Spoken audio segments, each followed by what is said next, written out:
Referee mga idol, na-comeback ng SGA ang home team. Tinukso ng mga cheerleaders itong si Renz Abando habang nasa free throw line. Hinamon rin nilakay ang player na to ng Taiwan. Pati na si Kiefer Ravena napaaway din sa malaking import ng home team. Red hot si Kiefer Ravena sa pagsisimula ng championship game kontra ROCA. Ito yung Team White ng Taiwan na undefeated din mga idol. Parehong off-the-screen 3-pointer itong naitala ni Kiefer Ravena para simulan ng first quarter for SGA. Malakas na team itong nakalaban ng Strong Group PH. Bukod sa foreign coach nila, solid din maglaro yung half-American nila na 18 years old pa lamang na si Robert Hinton. Binuhat niya ang ROC White at maagang nag-angas sa SGA. 4-star recruit ito at kasalukuyang naglalaro for Harvard University. Yung kapatid niya na si Adam Hinton ay naglalaro naman sa Cornell University na Division 1 din sa NCAA. Pinasok last 3 minutes itong si Renz Abando at RJ Abarrientos. Instant na naging impact nitong si Lakay. Deep 3-pointer at sinupalpal lang naman na Renz Abando ang import ng Taiwan. Low scoring game mga idol sa first quarter lamang ang SGA 16-12.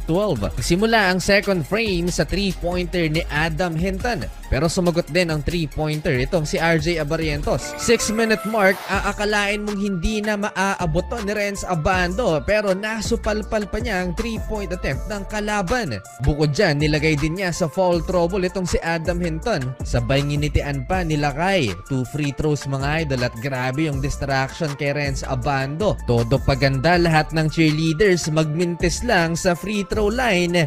Itong ating kababayan. Magandang indikasyon ito for SGA dahil nakakatatlong fouls na ang best player ng Taiwan. Umabot ng 10 points ang biggest lead ng Strong Group PH dito sa second frame. Nakasagot pa ang Taiwan pero itong si Tawan Agi and one play papatapos ang first half, 41-34 halftime. Simula ng third quarter, pinasayaw ng 18 years old si Kiefer Ravena, 43-38. Natapyas ang kalamangan ng Strong Group PH. Another one for Robert Hinton, 16 points na, 46-42. Nagtala din ng 3 ang kuya naman niyang si Adam na 21 years old. Daig pang veterano sa kumpiyansa mga idol. Nang ipinasok sa Renz Abando, dito na nagsimula ang matinding pisikalan. Another block for Lakay. Masyado namang naging buwaya itong si Chris McCullough, hindi gaanong namamasa sa kakampi dito sa third quarter. Kaya hindi magawang matambakan ng SGA ang kalaban. Di naman umatras si Kiefer Ravena sa sentro ng Taiwan mga idol dahil una siyang binangga at gumanti lang naman si Manong Kiefer. Uminit din ang ulo ni Renz Abando in transition. Nasupalpal si Chris McCullough habang tinulak naman itong sila kay Renz Abando ng hamon tuloy mga idol ang ating kababayan. Lamang ng 5 ang SGA, 55-50 entering the fourth quarter. Dito na naitabla ng Taiwan ng talaan 55 all, 9-minute mark. Nalipat sa ROCA yung momentum sa 3-pointer na to ng kalaban, 61-57. Under 6-minute mark, much needed 3-pointer by RJ Abarrientos, 64-61. Buhat mood yung number 9 player ng Taiwan, step back mid-range jumper kontra kay Jordan Heading. Down the stretch, nakakaramdam na ang SGA na may kakaiba sa tawagan ng official.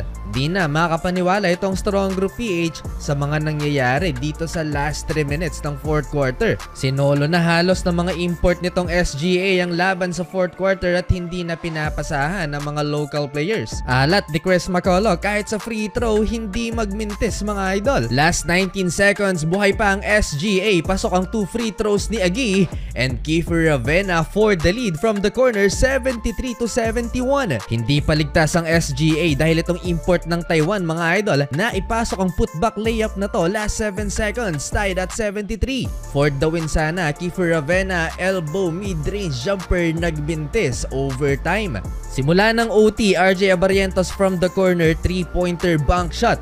Di pa makapaniwala si Kiefer Ravena sa soft call ng official, pati si Coach Charles Chu napahawak sa ulo. Tawang-tawa na lang talaga si Kiefer sa nangyari mga idol. Halatang halata yung mga tawag ng referee mga idol. Dito sa overtime, hindi makapaniwala si Jordan Heading dahil sa mga free throws na itabla ng Taiwan ang talaan 78. Mahirap nang matalo sa kanila mismong sariling home court. Last 2 minutes na fouled out si Chris McCullough na tawagan ng offensive foul. Well fouled out din si Adam Hinton na offensive foul.